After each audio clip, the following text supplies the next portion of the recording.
예수께서 이 말씀을 마치시고 갈릴리를 떠나 요단강 건너 유대 지경에 이르시니 큰 무리가 따르거늘 예수께서 거기서 그들의 병을 고치시더라. 바리새인들이 예수께 나와 그를 시험하여 이르되 사람이 어떤 이유가 있으면 그 아내를 버리는 것이 옳으니까.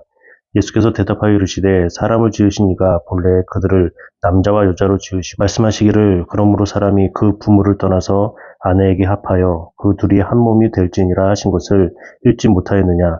그런즉 이제 둘이 아니요 한 몸이니 그러므로 하나님이 짝지어 주신 것을 사람이 나누지 못할지니라 하시니. 여짜오되 그러면 어찌하여 모세는 이혼 증서를 주어서 버리라 명하였나이까. 예수께서 이르시되 모세가 너희 마음의 완악함 때문에 아내 버림을 허락하였거니와 본래는 그렇지 아니하니라. 내가 너희에게 말하노니 누구든지 음행한 이유 외에 아내를 버리고 다른 데 장가드는 자는 간음함이니라. 제자들이 이르되 만일 사람이 아내에게 이같이 할진대 장가들지 않는 것이 좋겠나이다. 예수께서 이르시되 사람마다 이 말을 받지 못하고 오직 타고난 자라야 할지니라. 어머니의 태로부터 된 고자도 있고 사람이 만든 고자도 있고 천국을 위하여 스스로 된 고자도 있도다. 이 말을 받을 만한 자는 받을지어다.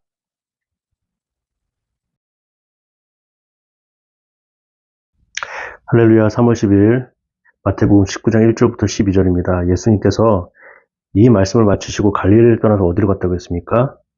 유대 지경. 유대는 예루살렘이 있는 곳이죠. 지금 예수님께서는 어딜 향해 가고 있습니까? 십자가를 향하여 가고 계세요. 저와 여러분이 우리가 살아가는 지금이 아닌 미래나 있어질 일들을 알고 있다라고 했을 때에는 어떨까요? 알고 있다. 그럼에도 그 알고 있는 것들을 바꾸지 못하고 십자가를 짊어져야 된다. 상상하기 어렵죠. 예수님께서는 이 모든 것을 알고도 유대 지경으로 또 예루살렘을 향하여 가신다는 거예요. 그런데 가시는데 큰 무리가 계속 따라다녀요.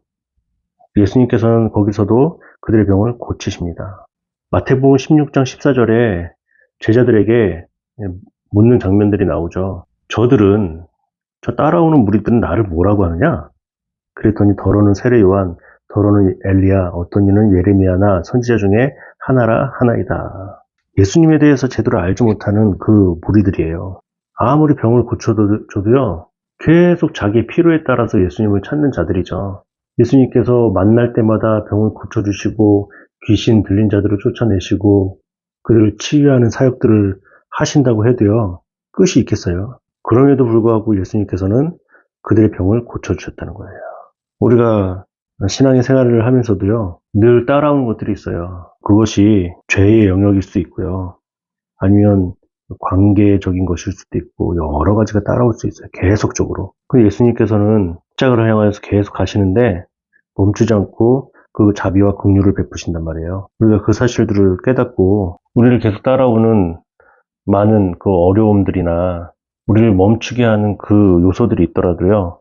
그것들이 십자가를 향해서 가는데 방해받지 않고 오히려 그 예수님의 자비와 긍휼을 느껴야 될 줄 믿습니다. 그 다음 보세요. 이혼한 것에 대해서 말씀을 하세요. 또 결혼하는 것에 대해서도 말씀하시고요. 바리새인들이 시험했다고 했죠? 어떻게 예수님을 시험할 수가 있습니까? 잘 생각해 보세요. 우리가 자녀들 입장에서 부모를 시험할 수 있겠습니까? 나의 아버지로, 나의 어머니로 적합한지, 아니면 제대로 나를 양육할 수 있는지 시험할 수 있어요. 말이 안 되는 거죠. 예수님에 대한 무지로부터 오는 거예요, 이게. 예수님을 안다면 이렇게 시험이라는 단어를 쓸 수가 없는 것이죠. 하여튼 사람이 어떤 이유가 있으면 그의 아내를 버리는 것이 옳으니까 무엇을 가지고 오는 거예요? 모세의 이혼 증서예요. 예수님께서는 본질을 말씀하시잖아요. 본질. 잘 보세요. 기독교는 본질이에요. 사람을 지으신 이가 본래 그들을 남자와 여자로 지으시고 창세기 보세요. 말씀하시기를 그러므로 사람이 그 부모를 떠나서 아내에게 합하여 그 둘이 한 몸이 될지니라 하신 것을 읽지 못하였느냐. 이제 둘이 아니요 한 몸이니 하나님이 짝지어 주신 것이 사람이 나누지 못할지니라 하시니. 나누지 못해요. 하나님께서 정해주신 그 결혼이라는 제도잖아요. 제도. 그것을 나눌 수가 없어요. 이들은 나눌 수가 없는 것을 모세라는 지도자가 이야기한 이혼 증서로 지금 나누려고 하는 것이죠. 모세가 말한 이혼 증서를 예수님께서는 제대로 알고 있는지 어떻게 말하시는지를 보고 싶은 거예요. 그러니까 딱 말하죠. 모세는 이혼 증서를 주어서 버리라 명하였나이까. 왜 그렇습니까? 그럼 예수님 당신이 말하는 대로 하면 이혼 증서 이런 것도 다 없어야죠. 그런데 예수님께서 이렇게 말씀하시죠. 모세가 너희의 마음의 완악함 때문에 아내 버림을 허락하였거니와 원래는 그렇지 않다. 이 말은 무엇입니까? 신명기 24장 1절부터 보시면 나오는 건데요. 지금 남자와 여자 결혼에 있어서 약자가 누굽니까? 그 아내예요, 아내. 어떤 모양이든지요. 여러분, 문제가 있어서 그 아내를 버리는 일이 있습니까? 그 아내는 어떡합니까? 그 아내를 위해서, 그 약자인 아내를 위해서 만들어 놓은 거예요. 마음대로 아내를 자기 소유로 생각해서 버리는 일이 없도록. 너에게 말하노니 누구든지 음행한 이유에 아내를 버리고 다른 데 장가 드는 자는 가늠이라. 확실하게 말씀을 하시는 거예요. 가늠이다. 가늠한 자는 어떻게 하라고 했죠? 예수님께서 정신 차리고 이 이혼 문제를 확실하게 딱 정해주시는 거예요. 음행한 이유 아니면 아내를 버리고 다른 데 장가들 수 없다. 십계명을 어기는 거야. 이렇게 말씀을 하세요. 그 다음 제자들이 만일 사람이 아내에게 이같이 할진대 장가들지 않는 것이 좋겠나이다. 이렇게 하면 좋은 것 같은데 그럼 장가하고 결혼이고 이런 거 안 하는 게 낫잖아요. 말을 그렇게 합니까? 제자들이 말을 해요. 그러면 장가들지 않는 게 낫겠다. 그런 소리 하지 말아라. 오직 타고난 자라야 할지니라.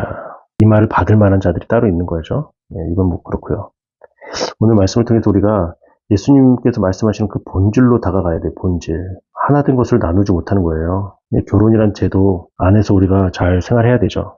현대 우리 사회 속에서 이혼이라는 것은 아무렇지도 않죠. 돌싱이라고 말해요. 돌싱. 아무렇지도 않은 게 아닌 거죠. 문제가 있는 겁니다. 우리가 교회가 이 부분에 있어서도 많이 준비가 안 돼 있어요. 이혼이라는 것은 하나님께서 정해주신 그 결혼 제도에 있어서 어긋나게 만드는 거죠. 수많은 이유가 있어요. 근데 예수님께서는 여기서는 음행한 이유 외에 아내를 버리고 장가들지 못한다, 가늠이다 이렇게 말씀하셨잖아요. 단순히 그 음행이라는 것뿐만 아니라 예수님께서 말씀하시고자 하는 것이 무엇입니까? 이혼하면 안 된다는 거예요. 그런데 지금 현실에서 우리가 교회가 감당하기 어렵게 이혼한 사람들이 많이 있어요. 사회에서는 아무렇지도 않게 그 이혼을 그 삶의 일부분으로 생각해서 이혼하는 게 뭐 잘못됐어? 이렇게 바라보는 경우가 있죠. 그럼 교회 같은 경우에도 이혼한 결과에 있어서 우리가 그것이 잘했고 못했고 우리가 무슨 자격으로 그 이혼한 사람들을 정죄할 수 있겠어요? 그런 뜻이 아니에요.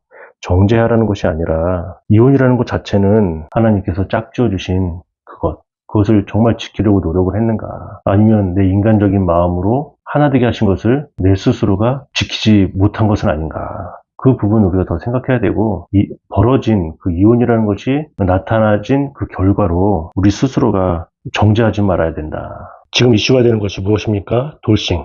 돌아온 싱글이라고 해서 이혼 후 연애와 또 다른 결혼. 예전에는 이혼이라고 했을 때에는 지금 단절이었거든요. 사람들이 보는 시선도 좋지 않았죠. 근데 지금은 당당하게 스스로 돌싱임을 밝히고 또 그 후의 삶을 살아가는 모습들을 보게 됩니다. 이 사회와 문화에서 이제 자연스럽게 받아들이게 된 거죠. 교회는 어떤가? 이혼하는 이유는 여러 가지입니다. 성경에서는 예수님께서 음행하는 이유 외에라고 말씀하셨어요. 그 어떠한 것도 지금 결혼이라는 제도를 해치는 일들은 정당화될 수는 없죠. 근데 우리 주변에 정말 왜 저렇게 살까? 이혼하는 게 낫겠다라고 하는 생각이 드는 경우도 있죠. 정당화될 수는 없지만 정말 여러 케이스들을 보면 오히려 이혼하시는 것이 낫겠다. 서로를 위해서 낫고 또 자녀들이 있다면 자녀들을 위해서라도 낫겠다 싶은 경우도 있죠. 예수님께서는 지금 뭐라고 말씀하시냐면 이 짝지어 주신 것을 나누지 못할 것이다.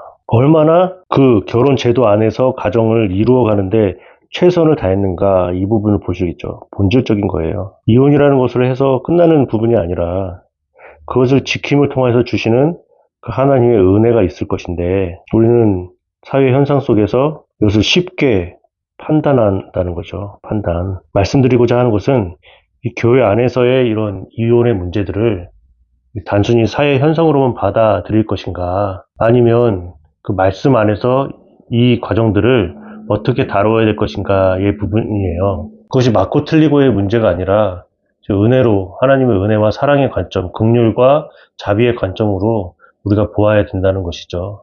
모세의 이혼 증서처럼 이혼이라는 것을 너무 쉽게 생각해서는 안 된다는 거예요. 하나님께서 짝지어 주신 것을 힘써서 지키는 그런 노력들이 얼마나 있는가.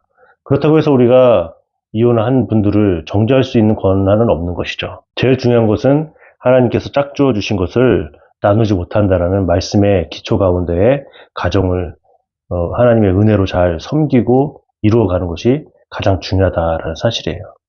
나타나는 현상을 우리가 보지 마시고요. 하나님의 말씀에 기초해서 살아가야 될 줄 믿습니다.